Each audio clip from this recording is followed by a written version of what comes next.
day is it? Something is reminding me that this is an important day for some reason. Why was that? If you guessed today was Christmas, I don't think that's right. What do you mean look in the mirror? Just so happen to have one right here.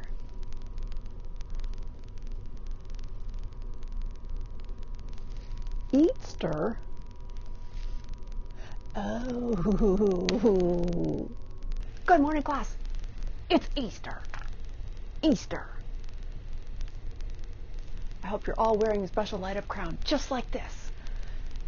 Don't all Anglicans do that? Meow, meow, meow, meow, meow, meow, meow, meow, meow, meow. Meow, meow, meow, meow, meow, meow, meow. Bring the cat up to the microphone. She is, if you can hear that purring sound, that means she's happy, not because I've trapped her on my lap like this, but because it's Easter, and do I have a story for you? So why don't we, oh, I see how it is. Why don't we follow the cat inside the magnificent Bible blanket fort? Did you go in?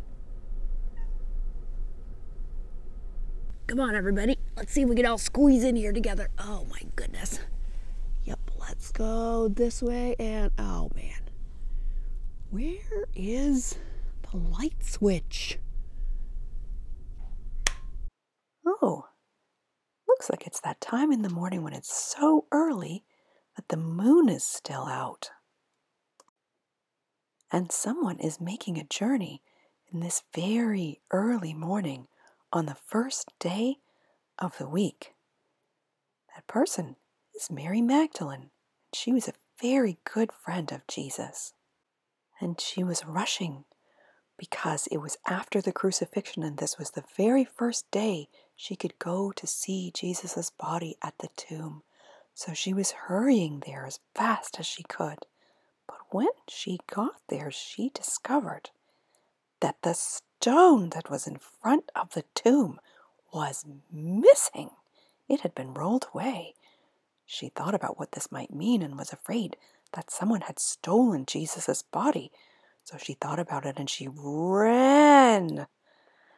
Mary ran all the way back from where she had come because she was going to tell her friends, the apostles.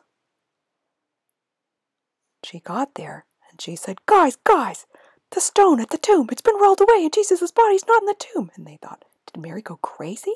No, I didn't go crazy. I'm telling you, the tombstone is missing and Jesus' body is gone. And so they thought, oh, wow, we better go investigate this ourselves too. So they also ran and ran all the way up the hill to the tomb.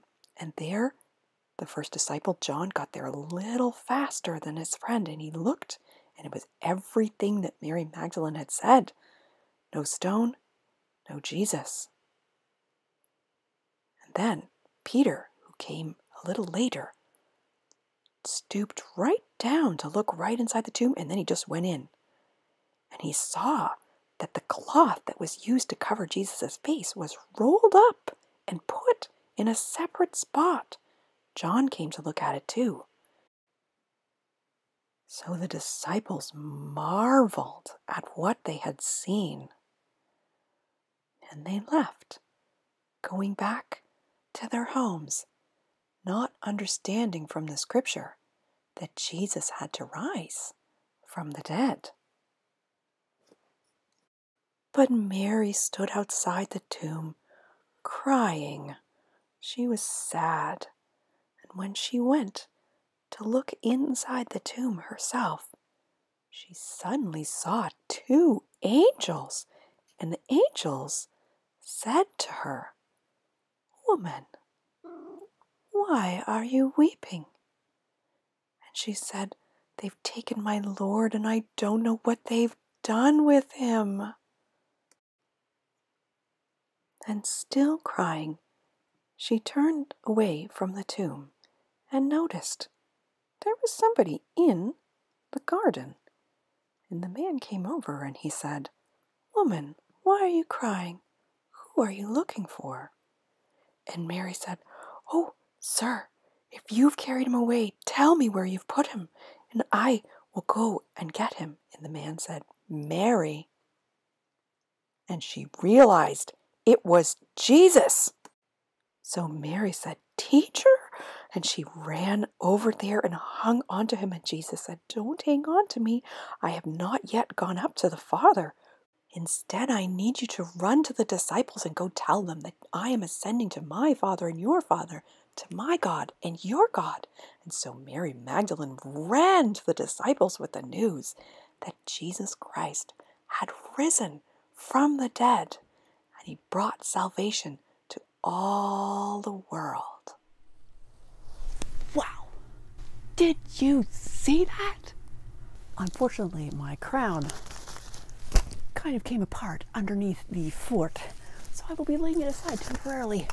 Amazing. Look at lovely Mary Magdalene being the first person to see Jesus after the resurrection. So amazing. Why do you think that Jesus first appeared to Mary Magdalene? I think it's because she was the one that was looking for him.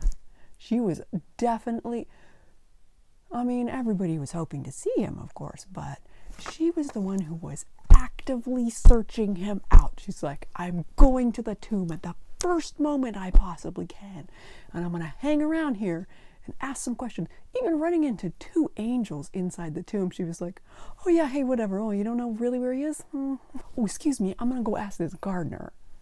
Because she was focused on finding him.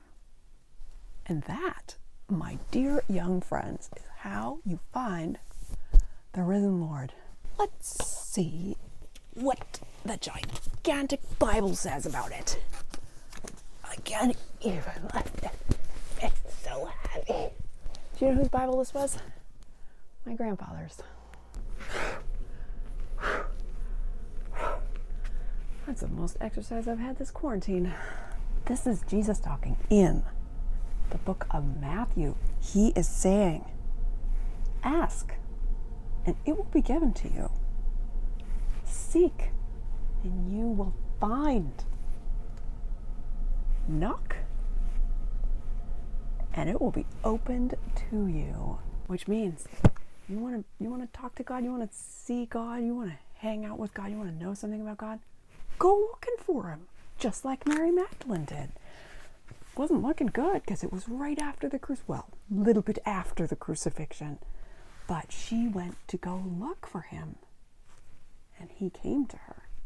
Of course, the question is, how? How do you ask? How do you seek?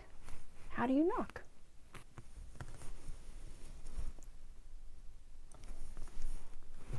Have a look through this bad boy. It'll tell you. Best thing you can do, of course, is pray. Just pray. Spend a little time on this, the weirdest of Easters, and pray. Just say something to God, anything. I don't know what your own relationship with God is like. Only you know that. But go spend some time with him today. That's my advice to you. I wish all of you a very joyful breaking of your fast, if you had one. Oh yeah. I wish you all a lovely, happy Easter, and that you will experience God's peace, the only real peace there is. So until I see you next week, stay well, be blessed. Bye.